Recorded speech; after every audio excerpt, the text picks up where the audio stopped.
اللهم إن يوم الجمعة هذا وفي آخر ساعاته أسألك أن تمنحني فيه إجابة الدعاء، وأن تصرف عني شر القضاء.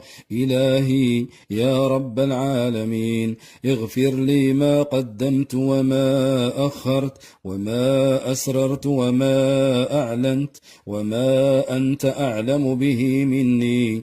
اللهم إني أسألك أن تصرف عني شتات العقل والأمر والتفكير، وأسألك اللهم أن تهدني فيمن هديت، وأن تعافيني فيمن عافيت، وأن تصرف عني شر ما قضيت، وأن ترزقني الصحة والعافية ما حييت.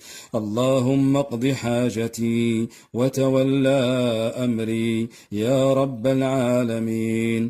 اللهم إني أسألك أن تمنحني من الخير كله عاجله وآجله ما علمت منه وما لا أعلم، وأن تصرف عني الشر كله عاجله وآجله ما علمت منه وما لا أعلم، وأن تحفظني لمن أحبني، وتحفظ لي أحبتي، وتقيهم من كل شر وسوء وبلاء. اللهم إني وكلتك أمري فدبره لي، وأصلح لي شأني كله.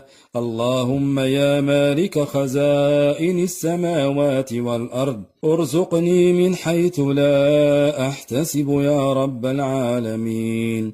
يا الله يا واحد يا أحد، أسألك أن ترزقني خشوع القلب عند الوقوف بين يديك، وأن تقيني من شر نفسي وشيطانها، وأن تجعل دعائي مستجابا في هذا اليوم المبارك يا رب العالمين. يا قاضي حاجات عباده، يا مجيب دعواتهم، أسألك يا رب أن تقول لأمنيتي كوني فتكون، وألا تجعل حاجتي إلا عندك، فأنت السميع المجيب الرزاق الوهاب يا رحيم يا رحمن. أسألك اللهم فرجا عاجلا غير آجل، وفرحة كبيرة من عندك تهون بها علي أيامي، وأن تعوضني بالخير عما رأيت يا مجيب الدعاء. اللهم لا تجعل شمس يوم الجمعة تغرب إلا وقد غفرت ذنبي، وسترت عيبي، ومحوت خطيئتي، ورزقتني توبة نصوحا لا أعود إلى الذنب بعدها أبدا.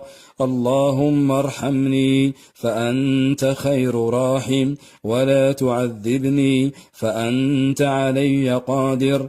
اللهم اغفر للمسلمين والمسلمات والمؤمنين والمؤمنات الأحياء منهم والأموات، إنك سميع قريب مجيب الدعوات. اللهم ارحم موتانا وموتى المسلمين، اللهم أبدلهم دارا خيرا من دارهم، وأهلا خيرا من أهلهم، واجمعنا بهم في جنتك، واجعلنا وإياهم